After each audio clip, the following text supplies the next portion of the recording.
मुख्यमंत्री एकनाथ शिंदे यांच्या सोबत अंगणवाडी सेविकांच्या शिष्टमंडळाची चर्चा झाल्यानंतरही कोणताच तोडगा निघाला नसल्यानं अजूनही आझाद मैदानामध्ये अंगणवाडी सेविकांची संख्या लक्षणीय दिसतीये। मानधन वाढ, पेन्शन आणि ग्रॅज्युइटी संदर्भात निर्णय घ्यावा अशी मागणी मुख्यमंत्र्यांकडे करण्यात आली। आज कॅबिनेटमध्ये काही निर्णय घेतला जातो का आणि या संदर्भात अंगणवाडी सेविकांचं लक्ष लागून राहिलेलं आहे। या संदर्भात आढावा घेतलाय आमच्या प्रतिनिधींनी।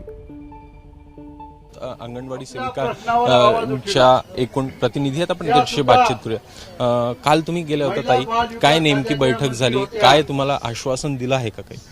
मुख्यमंत्री साहेब काल आम्हाला भेटले सचिवांच्या सह आणि त्यांचं असं म्हणणं होतं की तुम्हाला एप्रिलमध्ये 1,500ची वाढ दिली आहे, मग आता लगेच द्यायची काय गरज आहे। पण एक सरकारनं लक्षात घ्यायला पाहिजे, कोतवालांना वर्षातनं 2 वेळेला वाढ देऊ शकता, शिक्षकांना देऊ शकता, आणि मग आम्हाला का नाही देत? आणि आमचं हे महागाईशी संबंधित मानधन नाही आहे, म्हणजे महागाई निर्देशांकाशी जोडलेलं नाही आहे। त्यामुळे तुम्ही 1,500 देता आणि 2,000 महागाई वाढते, त्या वाढीचा उपयोग काय होतो आम्हाला?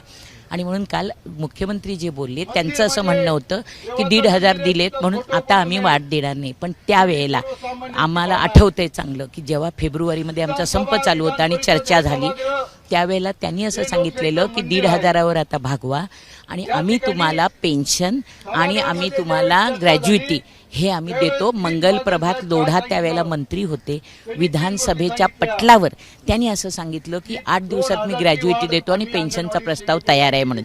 आत्ता 11 महिने झाले त्या चर्चेला, आजपर्यंत त्याच्यामध्ये काहीही म्हणजे ना मानधनाचं ना पेन्शनचा प्रस्ताव पुढे गेला ना ग्रॅज्युइटीचा।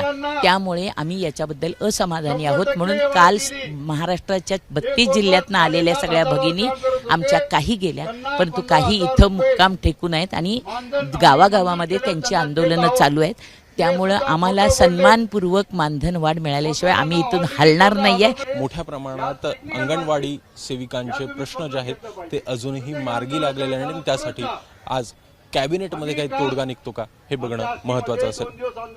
कॅमेरामॅन अनूप तर एकंदरीत त्या ठिकाणी काय घडलं हे सांगण्याचा प्रयत्न करण्यात आलेला होता आणि त्यानंतर आपण थेटपणे आझाद मैदान परिसरामध्ये जाणार आहोत, ज्या ठिकाणी अंगणवाडी सेविका या पुन्हा एकदा आक्रमक झाल्याचं पाहायला मिळतंय। तोडगा न निघाल्यानं अंगणवाडी सेविका आंदोलनावरती अजूनही ठाम असल्याचं पाहायला मिळतंय। मानधन, पेन्शन, ग्रॅज्युइटी संदर्भामध्ये निर्णय घेण्याची त्यांनी मागणी धरलेली होती, मात्र चर्चेनंतरही अंगणवाडी सेविकांच्या कुठल्याही मागण्या मान्य झाल्या नसल्याचा आरोप करत या अंगणवाडी सेविका या अजूनही आपल्या आंदोलनावरती ठाम आहेत आणि काही प्रमाणामध्ये या सर्व अंगणवाडी सेविका ज्या आहेत त्या आक्रमक झाल्याचं आपल्याला पाहायला मिळतंय। मुंबईतील आझाद मैदानामध्ये अंगणवाडी सेविकांची संख्या पुन्हा एकदा लक्षणीय असल्याचं पाहायला मिळतंय। मानधन, पेन्शन, ग्रॅज्युइटी संदर्भात निर्णय घेण्याची मुख्यमंत्र्यांकडे मागणी करूनही अद्यापपर्यंत तोडगा निघाला नसल्याचं त्या म्हणतायत। मुंबईतल्या आझाद मैदानामध्ये या अंगणवाडी सेविका मोठ्या संख्येनं पुन्हा एकदा जमा झालेल्या आहेत आणि त्या सोबतीला त्या आक्रमकही झाल्याचं या क्षणी आपल्यापर्यंत पोहोचतंय।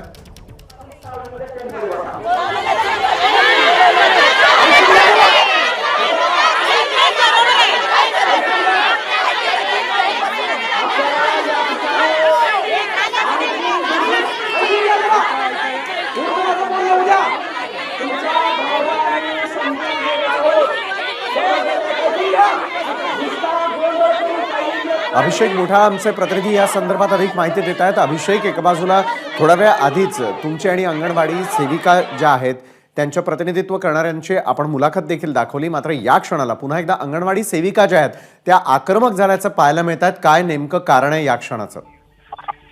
सध्याला जर का परिस्थिती बघायची तर मोठ्या प्रमाणात हे सगळे ज्या अंगणवाडी सेविका आहेत त्या आक्रमक झाल्याचं आपल्याला पाहायला मिळत आहे। मागील 2 दिवसापासून ह्या सगळ्या अंगणवाडी सेविका इथं वाट पाहत आहे। कुठंतरी त्यांना अपेक्षा होती की निर्णय जो आहे तो काल रात्री होईल, मात्र मुख्यमंत्र्यांकडनं काल निर्णय जो आहे तो झालेला नाही आणि आज या संदर्भात पुन्हा एकदा या शिष्टमंडळाला बोलवण्यात आलं आहे, मात्र त्यापूर्वी सगळे आक्रमक झाल्याचं पाहायला मिळेल। आपण त्यांच्याशी इथं बातचीत करण्याचा प्रयत्न करूया। काय नेमका ताई नेमका काय झालंय, काय प्रश्न आहे? 2 दिवस मैदानावर आहोत आपण, सरकार लक्ष द्यायला मागत नाही, सरकार काही काम करत नाही। आमचं म्हणणं आहे सरकारला आमच्या संपाला न्याय द्यायचा। लढाई हमारी यूनियन आपण बघू शकतो की जे हे शिष्टमंडळातील नेते आहेत ते देखील इथं त्यांना या सगळ्यांना समजून सांगण्याचा प्रयत्न करताना पाहायला मिळतात.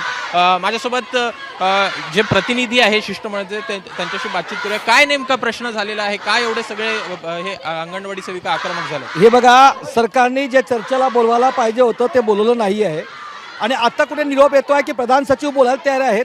मी आता मंत्र्यातून जाऊन आलेलो आहोत आणि त्या ठिकाणी प्रधान सचिव या ठिकाणी चर्चेला तयार आहेत आणि महिला आक्रमक असे झाले की आमच्या शिष्टमंडळाला चर्चा करायसाठी बोलवलं नाही. त्यामुळं महिलांना हा आक्रोश आहे आणि महिला लगेच मंडपात जातील. हे मी महिलांना आवाहन केलेलं आहे, महिला जातील, यात काही हे करण्याची गरज नाही आहे.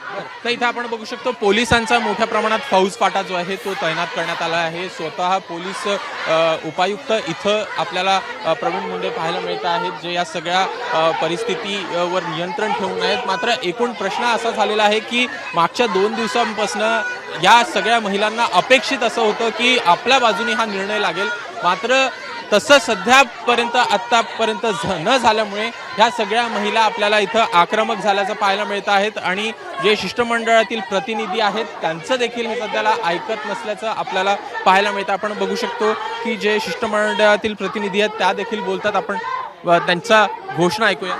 केली या नालायक सरकारला त्याचं काही देणं घेणं नाही.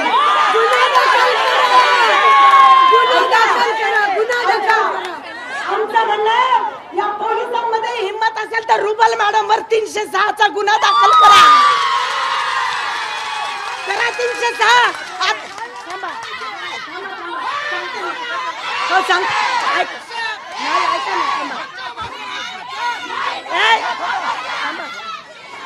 एक मिनिट, थांब ना का, थांबा.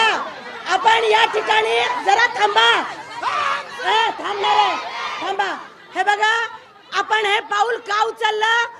आपण 11 वाजल्यापासून बसलो होतो आणि आपल्याला सचिवाची भेट दिली. थांब. एबीपी माझा, उघडा डोळे बघा नीट.